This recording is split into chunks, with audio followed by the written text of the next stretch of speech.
بسم الله الرحمن الرحيم. السلام عليكم ورحمة الله وبركاته. فوز سهل اتصعب في الآخر.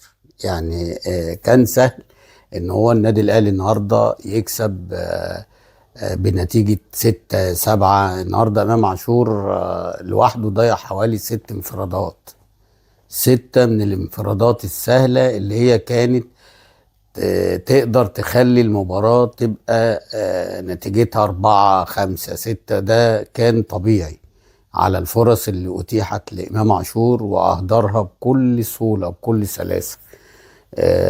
هو طبعا جاب جون عالمي، اللي هو الجون اللي جابه الجون الأولاني في لحظة كده، في لحظة استلم الكرة وحطها على طول في البعيدة، فاجئ المدافعين وحارس المرمى. فبعد كده بقى ضيع السهل، يعني جاب الصعب وضيع السهل. انتهى الشوط الاولاني 1-0. فرقه بتروجيت طبعا لازم كل التحيه والتقدير. فرقه محترمه، فرقه اول مره تلعب في الدوري الممتاز السنه دي، ما جابش صفقات اللي هي زي ما بنشوف في كل الفرق ان هم بيدعموا بلعيبه في الدوري الممتاز ويقول لك الخبره ومش الخبره. انا شايف النهارده ان عملوا جيم كبير قوي قوي، وتحيه للعيبه وللكابتن سيد عيد اللي النهارده بصراحه عمل جيم محترم لاخر دقيقه ما يأس. وفي فرق كبيره ولها تاريخ وبتنزل تترعب من الاهلي، تنزل تترعب وبتخسر بالاتنين والتلاته. ده ما عندوش الكلام ده لغايه الوقت، بدل الضايع في الدقيقه 4 بيجيب هدف. ولو الهدف ده يعني جه بدري شويه كانت المباراه كهربت اكتر واكتر، لان هم طول الشوط الثاني هم اللي ضاغطين، هم الاحسن، هم اللي مضيعين.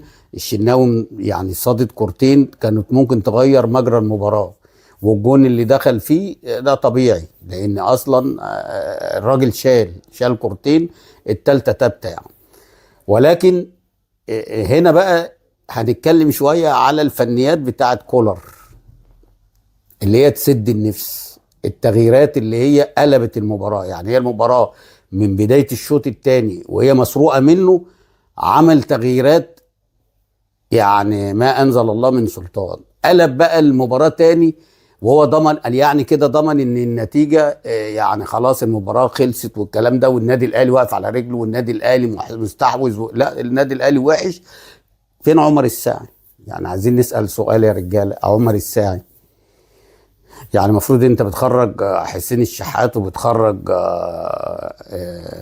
امام عاشور، يبقى لازم تدي الساعي. فانا التغييرات اللي انت عملتها دي، سمك لبن تمرين، احمد نبيل كوكا الموهبه، كريم ندفد اللي هو بقاله فتره، الدنيا كانت ماشيه. يعني هو ماشي نزل في مروان عطيه، في السوليه. انت نزلت الاثنين كريم ندفد واحمد نبيل كوكا، يبقى على طول سيب قفشه. انت مالك ومال قفشه؟ مالك؟ الوحيد اللي هو بيعمل لك السروهات، الوحيد اللي ماسك الكوره، الوحيد اللي بيعمل لك التحول من الدفاع للهجوم.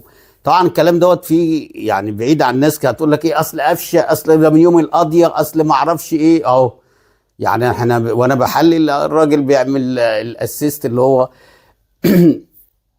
يعتبر جه منه الجون الثاني. المهم النادي الاهلي جه بعد في عز الضغط بتاع بتروجيت، ينجح محمد عبد الله في اسيست الهدف الثاني.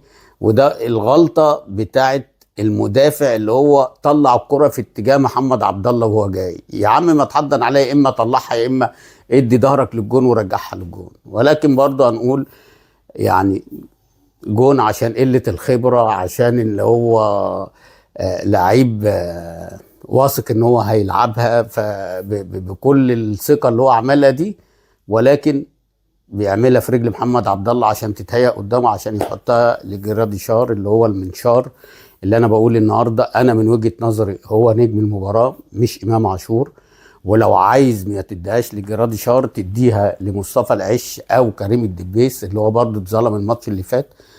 ماشي جاب جونين الماتش اللي فات، بس ما كانش الانتاج اللي هو النهارده مضيع 7-8 انفرادات. لو حصل حاجه تعادل كان هو اللي يشيل الليله امام عاشور. فبرضه ما اعرفش الناس بتديها له بناء على ايه، انتوا بتتفرجوا على ماتشات تانية ولا ايه؟ يعني النهارده لو حصل حاجه، لو جون بتاع بتروجيت ده جه بدري شويه، اعتقد يشيل الليله امام عاشور، اللي طالعين بيطبلوا له ويهيصوا له ويقولوا لك لا نجم ده كام ورا ماتش. لا، الماتش اللي فات اللي ياخدها كريم الدبيس، لان هو الوحيد اللي كان هو يعني كان بارز قوي. جبت جونين على عيننا وعلى راسنا، بس اللي عامل مجهود وعامل انفراج ده النهارده كريم الدبيس. النهارده عامل واحده لامام عاشور مضيعها، واحده لحسين الشحات، واحده لجراديشار، واحده لمحمد عبد الله اللي نزل اللي هو ما بيعرفش يلعب بدماغه. ورغم كده كل الانتاج دوت وتقول لي جريتشار النهارده بيعمل ثرو باص لامام عاشور انفراد وبيضيعه. النهارده جريتشار جاله كوره جابها جون، جاب كوره تانية بس للاسف اوف سايد. تحس بيه ان الراجل ده مولود في ال 18، مولود في ال 18، لان اللي بدماغه دي صعبه، اللي هي ما اتحسبتش عشان ان هي اوف سايد. بس مش اي حد يحط الكوره، ما عندوش الحس بتاع الدماغ ده غير لما يكون فيرود بجد. الجون اللي هو جابه هتقول لي سهله والكلام ده، في ناس تانية بتقلشها وفي ناس تانية بتحطها في السماء وهو تحت العرض عادي.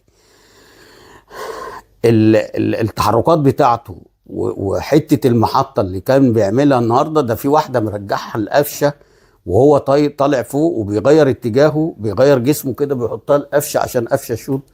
بس حظ قفشه ان هي ما مالتش في وش رجله كويس. فمحطه انا قلت لكم من الماتش اللي فات والماتش اللي قبليه، الراجل ده خطر على اسامه ابو علي، لان ده بيجيب جون ومحطه.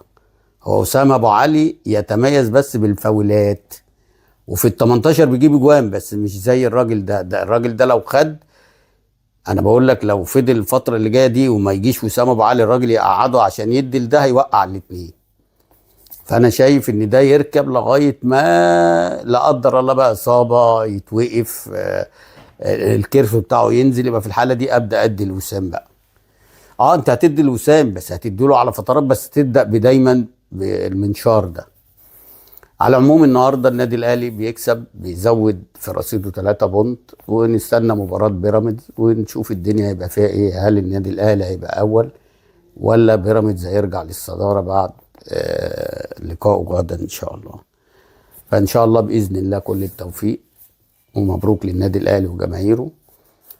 في حته بس عايز اقولها، هو فين جمهور الاهلي؟ ما انت خلاص الصفقات جت، انتوا كنتوا عاسفين عن ان انتوا ما تحضروش عشان زعلانين من مجلس الاداره والكلام ده، فانتوا مجلس الاداره عمل لكم صفقات، طب ما بتروحوش ليه؟ النهارده في شويه جماهير قد كده ينفع؟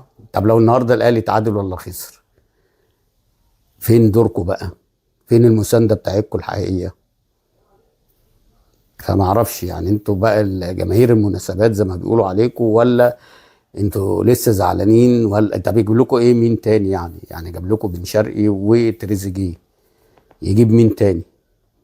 يجيب نيمار؟ يجيب كريستيانو؟ يجيب ميسي؟ فاعتقد ان الاداره عملت اللي عليها، دلوقتي بقى دور الجماهير.